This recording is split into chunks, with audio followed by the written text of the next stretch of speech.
Well, for right off the bat, why, I mean, we start right out with the discipline thing, and of course, in the service, the discipline thing never ends. It's all the time that you're there. It's part of your life, and it has to be. You can't have this many people without discipline, and as you've probably seen in some of these movies, why the first thing was the big haircut, and then they stack you in these barracks with a whole bunch of people you never seen before, and then it all starts with the marching and all this kind of stuff, say, rifle ranges. So now this is the Army, of course, and so they sent me to heavy equipment school, but it was for repairing tanks.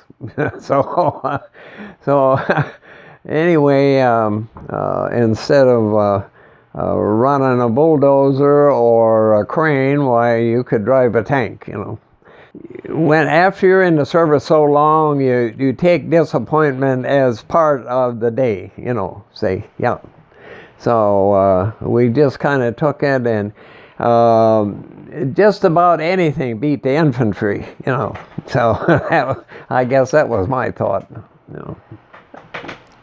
If you didn't do something right, well, of course you're gonna get punished, But they had another philosophy, What they done was, if you made a goof up, then they made the whole company suffer for it. See, the whole platoon. So that meant that if you didn't stay on the straight and narrow, you got about 150 guys on your neck, say. So they didn't have to do all the harsh stuff, I mean. So everybody was kind of keeping everybody else in line, Yeah. Do you remember any troublemakers or people that just couldn't get things done right? Oh, sure, there is in every group, And there was some of them that just couldn't handle this kind of life, And some of them were homesick, and, and we, some of them that couldn't handle it, they just left. They went over the hill, or AWOL, And so that's kind of getting out the hard way, But, So when it was time to hit the firing range, what were you issued, or like what did you want to use as a weapon, and what was qualifying like? Well, we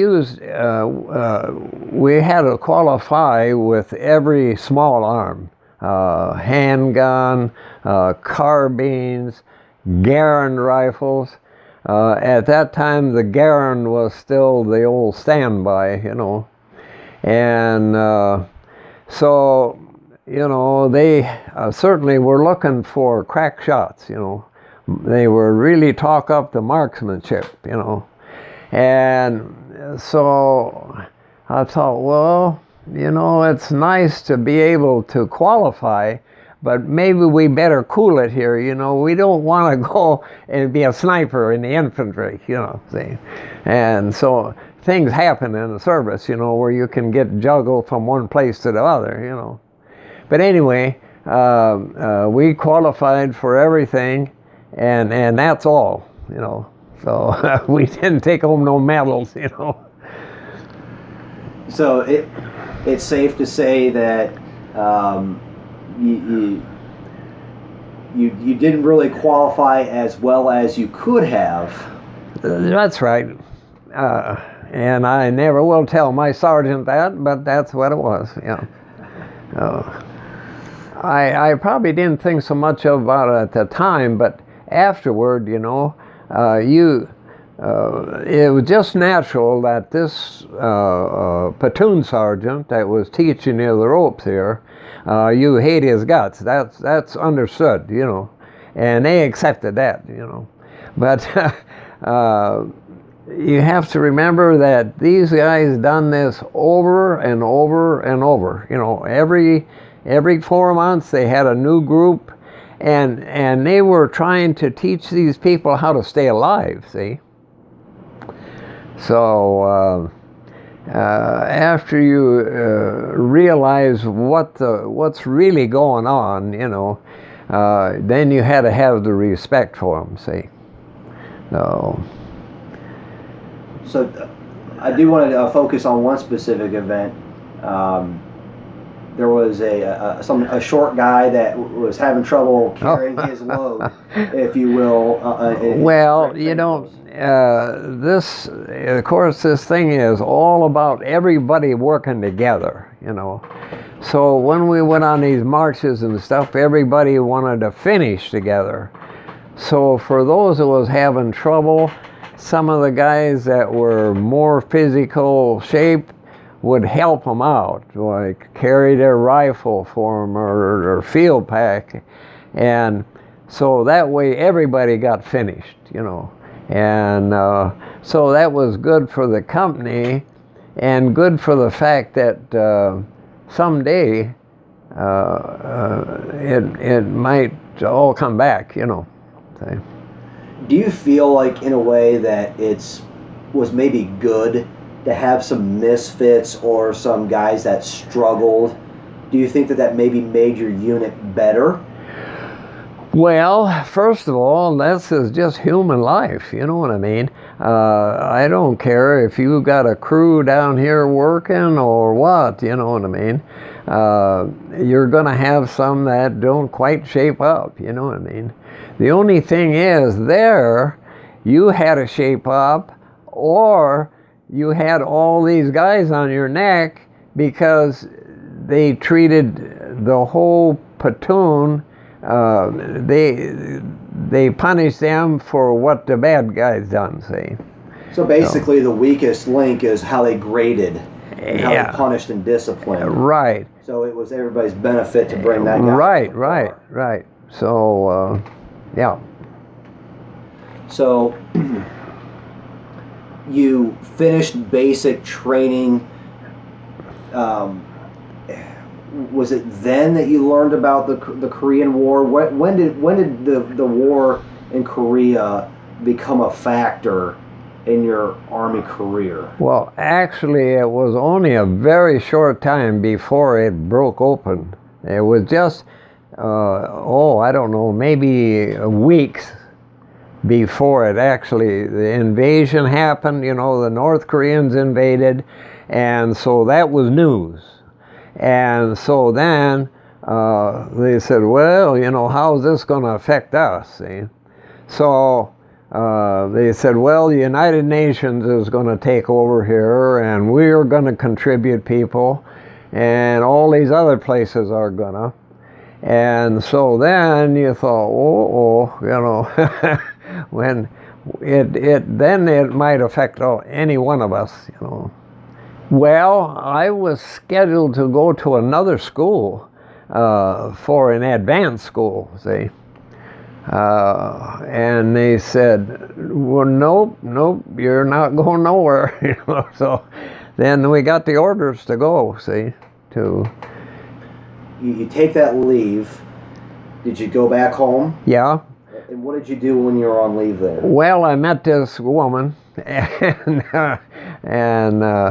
so we realized that at one time we had been neighbors, you know what I mean? And so we got pretty close, you know. And so she wrote me a letter every day that I was gone, you know. And so after I came home, why, we just kind of took up where we left off, you know. So when you were on leave, how old were you at that time? Oh, I was probably about 19. Yeah. I'm sure no different than anybody else saying goodbye and not knowing. You know what bothers people a lot is the unknown. You know what I mean? Right. You know what you're gonna, pretty much what you're gonna do tomorrow, maybe next week we got something planned. But when you have no idea what's coming up, that's always a little scary, I think the only thing that stood out in that one, we was on this troop train, and we were going through the Rocky Mountains, and if you ever been in the Rockies, these mountains are just fabulous. And the train, we were up in a forward car, and you could look right straight back was the rear car. It was just a big horseshoe, And how they ever built those railroads through there, and way back in 1800s, but it was a fabulous trip through there, And so then when we got over the mountains, we got to the port, and I think we stayed over one night, and then we loaded up on the ship, And so, like I say, when we went under the Golden Gate Bridge, why, Alcatraz didn't look so bad, I said to my buddy there, I said, who you suppose is the best off, They got 3 square meals a day and a warm bed, and we know what we're getting into, say. So, but anyway, we were heading for Japan, and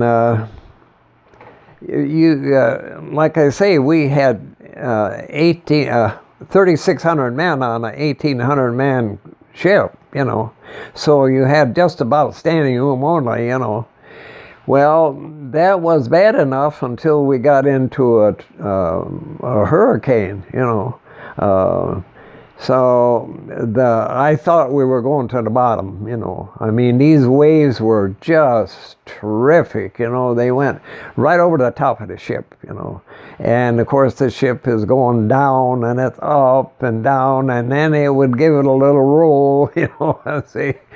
So anyhow, these things are made out of steel. I don't know how they float anyhow. So, but anyway, we, after I think a night and a day, we got through that storm, and then we went to Tokyo.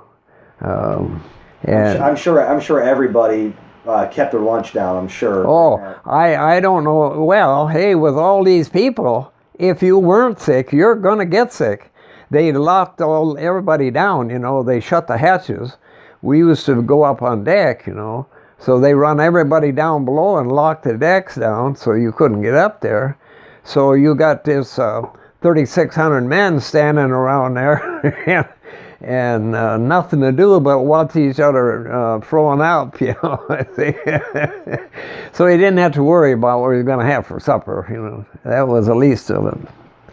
And of course, when on a decent day, you got in line for breakfast, and then you got right around in line for supper, see, And so I had a lot of them old bad eggs, them old powdered eggs, And then the officers, of course, they got the regular eggs, and they took the shells and put them in them old powdered eggs to fool you, So, but anyway, ships never appealed to me after that. Well, there's just a short distance from Japan to Korea. So they put us on a smaller boat, and we landed in Korea. And then you go to a reception center where they send you to different units, from there.